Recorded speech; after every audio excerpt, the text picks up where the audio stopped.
Welcome friends, নতুন একটা motivational এবং ইনফরমেটিভ ভিডিওতে সবাইকে স্বাগত জানাচ্ছি। আমি কৃষ্ণেন্দু ধারা, পূর্ব মেদিনীপুর থেকে।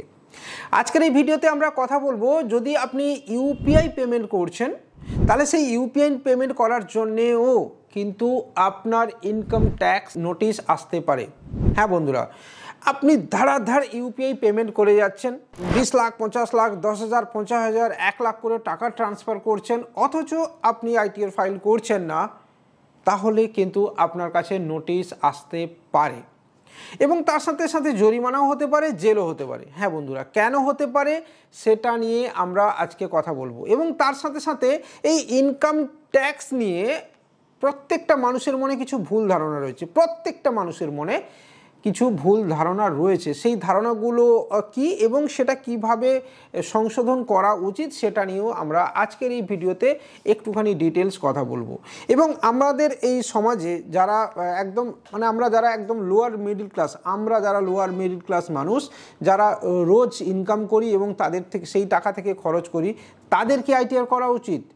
এবং যারা স্টুডেন্ট তাদের কি আইটিআর করা উচিত? যারা বাইরে পড়াশুনো করছে তাদের কি আইটিআর করা উচিত, বা না করলে কি কোনো প্রবলেম হতে পারে, সেটা নিয়েও আমরা আজকের এই ভিডিওতে কথা বলবো। তো চলুন বন্ধুরা, শুরু করি আজকের এই ভিডিওটা এখান থেকেই। আবারও বলছি, আমি কৃষ্ণেন্দু ধারা, পূর্ব মেদিনীপুর থেকে আপনাদের জন্য। যদি আপনাদের ভালো লাগে এই ভিডিওটা, তাহলে লাইক, কমেন্ট, শেয়ারের সাথে সাথে চ্যানেলটাকে আপনি সাবস্ক্রাইব করতে পারেন, বেল আইকনটাকেও বাজিয়ে দিতে পারেন। আমাদের টেলিগ্রাম চ্যানেল রয়েছে, সেখানে আপনি জয়েনও করতে পারেন। আর অবশ্যই আমাদের social media page, Facebook page এবং ইনস্টাগ্রামেও আপনি জয়েন করতে পারেন। তাহলে চলুন বন্ধুরা, শুরু করি।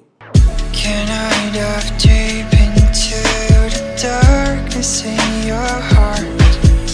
প্রথম মানুষ ভুল কি করে সেটা নিয়ে এক ঝলক কথা বলা যাক। এক হচ্ছে, ধরুন আমি যে ইউপিআই ট্রানজ্যাকশান করছি, আমার কোনো বন্ধু আমাকে 50,000 টাকা ধার দিয়েছিলেন, আমি আবার সেই 50,000 টাকা ট্রান্সফার করে দিলাম। অনেকেই ভাবেন যে টাকাটা তো ফোন থেকে ফোন পেতে গেল, অতএব এর জন্য আমাকে ইনকাম ট্যাক্স দিতে হবে না। এবং আমি লোকের থেকে টাকা নিচ্ছি বারকোডের মাধ্যমে বা কিউআর কোডের মাধ্যমে বা ফোনপে, গুগল পে, পেটিএমের মাধ্যমে বা আদার্স যে কোনো অ্যাপের মাধ্যমে, এবং সেই টাকাটা আবার অন্যজনকে ট্রান্সফার করে দিচ্ছি, অতএব ইনকাম ট্যাক্স দেওয়ার কোনো প্রয়োজন আমার নেই। ঠিক আছে, তো এটা কিন্তু ভুল ধারণা। প্রথমত ভুল এটা করছেন যে টাকাটা কিন্তু আপনার অ্যাকাউন্ট টু অ্যাকাউন্ট ট্রান্সফার হচ্ছে ঠিকই, কিন্তু হিট হচ্ছে আপনার প্যান কার্ডে। এবং লোকে অনেকেই ভাবে যে income tax department account search করে। না, ইনকাম ট্যাক্স ডিপার্টমেন্ট আপনার প্যান কার্ডকে ট্র্যাক করে। ঠিক আছে, তাই আপনি যেখান থেকে ইউপিআই করুন না কেন, যেভাবেই ইউপিআই আপনি করুন না কেন, সেই টাকাটা কিন্তু আপনার ট্র্যাকেবল, কারণ আপনার ওটা প্যান কার্ডে হিট হচ্ছে। নাম্বার 2 যেটা হলো যে আমার একটা অ্যাকাউন্ট রয়েছে এবং তার সাথে সাথে একটা অ্যাকাউন্টেই ফোনপে রয়েছে এবং বাকি অ্যাকাউন্টগুলোতে কোনো ফোনপে ট্রানজ্যাকশান আমি করি না। অতএব আমার একটা অ্যাকাউন্টে যেহেতু আমি 1 লাখ টাকা বা মান্থলি একটা কম 10,000 টাকা আমি ইউপিআই করছি, তো সেক্ষেত্রে আমার ট্যাক্স দেওয়ার কোনো প্রয়োজন নেই, অর্থাৎ আমার লিমিটেশনের মধ্যে আমি করছি, আমার ট্যাক্স দেওয়ার কোনো প্রয়োজন নেই। ভুল। আবারও সেই একই উত্তর আসবে যে আপনার 5টা, 10টা, 50টা অ্যাকাউন্ট থাকতে পারে, কারণ কিন্তু আপনার প্যান কার্ড হলো একটা। তাই আপনি যাই কিছু করুন না কেন, সবই আপনার প্যান কার্ডে আসবে। এবং ইনকাম ট্যাক্স ডিপার্টমেন্টের যে সার্ভার রয়েছে, সেই সার্ভার কিন্তু আপনার যে কোনো ট্রানজ্যাকশানকে খুঁজে বের করতে পারবে। আরও একটা ভুল মানুষ করেন, আমি 2019 সাল, 20 সাল, 21 সাল, 22 সাল, 23 সাল আমি কিন্তু ইউপিআই ট্রানজ্যাকশান করছি এবং আমার কোনো ইনকাম ট্যাক্সের নোটিশ আসেনি। ঠিক আছে, আমার কোনো ইনকাম ট্যাক্সের নোটিশ আসেনি। তাহলে কি আমি 24 সালেও করি, 10,000, 20,000, 50,000 ডেলি 1 লাখ করে আমি ইউপিআই করছি, কারণ আমার তো গত 4-5 বছরে আসেনি নোটিশ, এবারেও আসবে না, তাই না? এটাই হয়তো আপনি ভেবে বসে আছেন, কিন্তু আপনি ভুল ভাবছেন। এটা আপনার সম্পূর্ণ ভুল ধারণা, কারণ ইনকাম ট্যাক্স ডিপার্টমেন্ট আপনার 8 বছরের পুরনো হিসেব দেখবে। ঠিক আছে, এবং তারা যদি এটা দেখে যে পেছনের ইয়ারগুলোতে আপনি ট্রানজ্যাকশান এভাবে করেছেন এবং পরপর আপনার ডে বাই ডে বাড়ছে, আপনার নোটিশ আসবে যে কোনো দিন। তাই সাবধান। ঠিক আছে, এবার প্রশ্ন হলো যে এই যে ভুলগুলো আপনি করছেন, এই ভুলগুলো থেকে বাঁচতে আপনার কি কি করা উচিত, এটা আপনাকে প্রথম বলি। এবং আইটিআর সম্পর্কে মানুষের কিছু ভুল ধারণাও রয়েছে, সেটাও আপনাকে ক্লিয়ার করে দিই। অনেকেই ভাবেন যে আমার ইনকাম বা আমি ধরুন কোনো একটা ছোট্ট আমার একটা দোকান রয়েছে, যে কোনো একটা দোকান আমার রয়েছে যেখান থেকে আপনি মান্থলি বা ডেইলি 10 থেকে 20,000 টাকা আপনার কিউআরে নিচ্ছেন।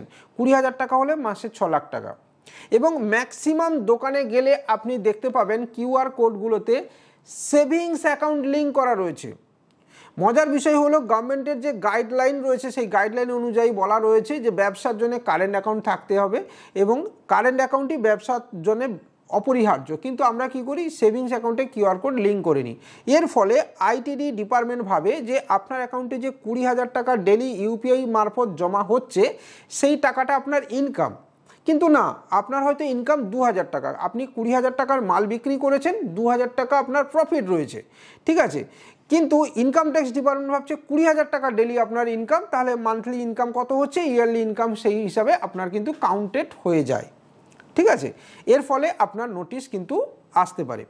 আরও একটা মানুষ দেখে যে ধরুন আমাদের যখন অর্থমন্ত্রী বাজেট পেশ করছেন সেখানে একটা লেখা থাকে কি যে আপনার পুরনো বছরের নিয়ম অনুযায়ী 5 লাখ টাকা আপনার কর ফ্রি, আর যদি নতুন নিয়ম অনুযায়ী তাহলে নতুন যে ট্যাক্সেশন রুলস হয়েছে সেখানে 7 লক্ষ টাকা পর্যন্ত আপনার ট্যাক্স ফ্রি, ট্যাক্স দিতে হবে না।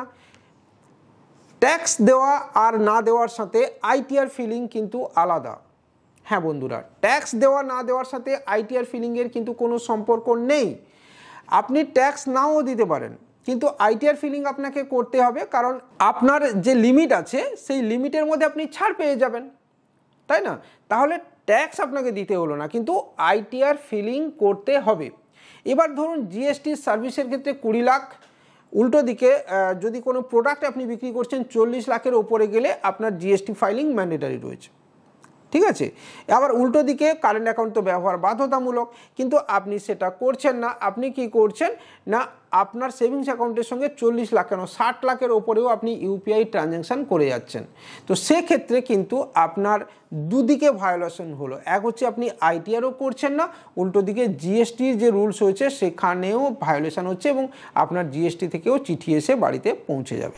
তাহলে এই সব বিপদ এড়ানোর জন্য আপনার আজই দরকার একজন ট্যাক্স কনসালটেন্টের সঙ্গে কথা বলা। আপনার প্যান কার্ডে কি ঠিক রয়েছে, আপনি এইপিএস করছেন, ডিএমটি করছেন, মানি ট্রান্সফার করছেন, সেক্ষেত্রে আপনি যাই করুন না কেন আপনার প্যান কার্ডে হিট হচ্ছে, সেক্ষেত্রে আপনার উচিত একজন ট্যাক্স কনসালটেন্টের সাথে কথা বলা। এক্ষেত্রে স্ক্রিনে দেওয়া রইল বড় বড় করে শুভজিৎ মাইতিবাবু আমাদের ট্যাক্স কনসালটেন্ট রয়েছেন, তার সঙ্গে আপনি কথা বলতে পারেন এবং অলরেডি গত 3 বছর ধরে প্রচুর মানুষ এনার সঙ্গে কথা বলে কিন্তু ফ্যাসিলিটি নিয়েছেন। এক্ষেত্রে আপনি অবশ্যই হেল্প পেয়ে যাবেন এবং পুরনো দিনগুলোতে যদি আপনি ইউপিআই রিলেটেড এই ধরনের কিছু কাজ করেছেন, প্রচুর টাকা ট্রান্সফার করেছেন, তাহলে অবশ্যই আপনাকে বলবো আপনি ইমিডিয়েটলি ট্যাক্স কনসালটেন্টের সঙ্গে কথা বলে নেবেন। এছাড়া বন্ধুরা স্টুডেন্টরাও কিন্তু ইউপিআই রিলেটেড গাইডলাইন্স অনেক ক্ষেত্রে কিন্তু ব্রেক করে দেয়। কিভাবে? ধরুন স্টুডেন্টরা বাইরে পড়াশোনার জন্য থাকে এবং অবশ্যই হোস্টেলে থাকে। তো এই বিষয়টা বলার আগে বলি, যদি ভালো লাগে লাইক কমেন্ট শেয়ার অবশ্যই টেলিগ্রামে জয়েন করবেন, ফেসবুক এবং ইনস্টাগ্রামে যেতেও ভুলবেন না। আর অবশ্যই পুরনো কোনো ভিডিও আপনি যদি দেখতে চান তাহলে এখানে আই বাটনে টাচ করতে পারেন, 500 থেকে 600 ভিডিওর লিস্ট নেমে যাবে। তো হোস্টেলে থাকলে কি হয়, ধরুন অনেকেই যেটা করে একটু তেঁদড় একটু এঁচড়ে পাকা যারা ছেলে আছে তারা কি করে না, এই ফোনপেকে, গুগল পেকে, পেটিএমকে কাজে লাগিয়ে তারা বিজনেস করে। হ্যাঁ বন্ধুরা, পার্সোনাল সেভিংস অ্যাকাউন্ট সেটাকে লাগিয়ে আবার বিজনেস করছে। আবার ফোনপে বিজনেস অ্যাকাউন্ট নয়, নর্মাল অ্যাকাউন্ট দিয়েও বিজনেস করছে। কিভাবে না, তার যে বন্ধু বান্ধবেরা রয়েছে তাদের টাকা তাদের ফোনপে অ্যাকাউন্টে নিয়ে নেয়, ঠিক আছে। এর ফলে ইনকাম ট্যাক্স ভাবতে থাকে যে তার ওই যে সেভিংস অ্যাকাউন্টে জমা হচ্ছে যে টাকাটা সেটা ওরই ইনকাম এবং একটা সময় নোটিশ আসতেও বাধ্য। এছাড়া বন্ধুদের মধ্যে একটা আলাদা ইউনিটি থাকে, সেক্ষেত্রে তারা কি করে না, অন্যের ফোন কিনে দেওয়া, অন্যের ইএমআই পেড করে দেওয়া নিজের ফোন থেকে, বা অন্যের ক্যাশকে অনলাইন কনভার্ট করে দেওয়া, ঠিক আছে, অন্যের টাকা বাড়ি থেকে নেওয়া, অন্যের ইএমআইকে পে করা, এসবও কিন্তু নিজের ফোনপে থেকে করে থাকে এবং বন্ধুদের মধ্যে এটার খুব চলও আছে। তো এক্ষেত্রে যদি আপনি ইউপিআই গাইডলাইন মানে 50,000 বা 1 লাখ টাকার মধ্যে আপনি খরচ করছেন তো ঠিক আছে, ইটস ওকে, নো প্রবলেম, আপনি শান্ত থাকুন। কিন্তু যদি আপনার লিমিট, খরচের লিমিট বা এই ইউপিআই লিমিটটা আপনার 50,000 বা 1 লাখ টাকার ওপরে চলে যায় তাহলে আপনার জন্য বিপদ আসন্ন। আপনি যে কোনো দিন আইটিডির চিঠি পেয়ে যাবেন হাতে। তাই সাবধান, এইসব বিষয় থেকে আপনি সাবধান থাকবেন।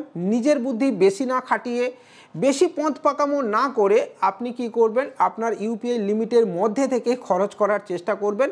গিফট ভাউচার, ক্যাশব্যাকের এসবের লোভে না পড়ে আপনার ইউপিআই লিমিটের মধ্যে থেকেই খরচ করুন এবং তার সাথে সাথে অন্য বন্ধুকে অবশ্যই সাহায্য করুন, কিন্তু কখনোই আইটিডি এবং জিএসটির রুলস ভায়োলেশন না করে। ঠিক আছে? ছোট ছোট দোকানদাররা অবশ্যই এক্ষেত্রে বলতে পারি যে আপনি কারেন্ট অ্যাকাউন্ট করে নেবেন। কারেন্ট অ্যাকাউন্টের সঙ্গে লিঙ্ক করলে আপনার এই ধরনের বিষয় থেকে আপনি অনেকটা, এই ঝঞ্ঝাট থেকে অনেকটা মুক্ত হতে পারেন। তবে zero ITR filing mandatory. Zero ITR filing, আবারও বলছি, আপনি আইটিআর ট্যাক্স নাও দিতে পারেন বা ট্যাক্স দিতে হবে এরকম কোনো কথা নেই, বা আইটিআর ফাইল করলেই ট্যাক্স দিতে হবে এরকমও কোনো কথা নেই, কারণ এই বিষয়গুলো মানুষ প্রচণ্ড ভুল ধারণা রয়েছে। সিম্পলি আপনি আপনার আইটিআর ফাইল করে নিন এবং এই ট্যাক্সের ঝঞ্ঝাট থেকে বা ইনকাম ট্যাক্সের নোটিশ থেকেও মুক্ত থাকুন। ভিডিও কেমন লাগলো অবশ্যই কমেন্টের মধ্যে জানাবেন, আর অবশ্যই এই বিষয়ে যদি কিছু জানার থাকে আপনি অবশ্যই আমার নাম্বারে অথবা ট্যাক্স কনসালট্যান্টের নাম্বারে কথা বলে নেবেন, আর অবশ্যই টেলিগ্রামে জয়েন করবেন। ভালো থাকবেন, সুস্থ থাকবেন, সাবধানে থাকবেন, ইউপিআই সাবধানে ব্যবহার করবেন, এই আশা রেখে আজকের এই ভিডিওটা শেষ করছি। জয় হিন্দ, বন্দে মাতরম।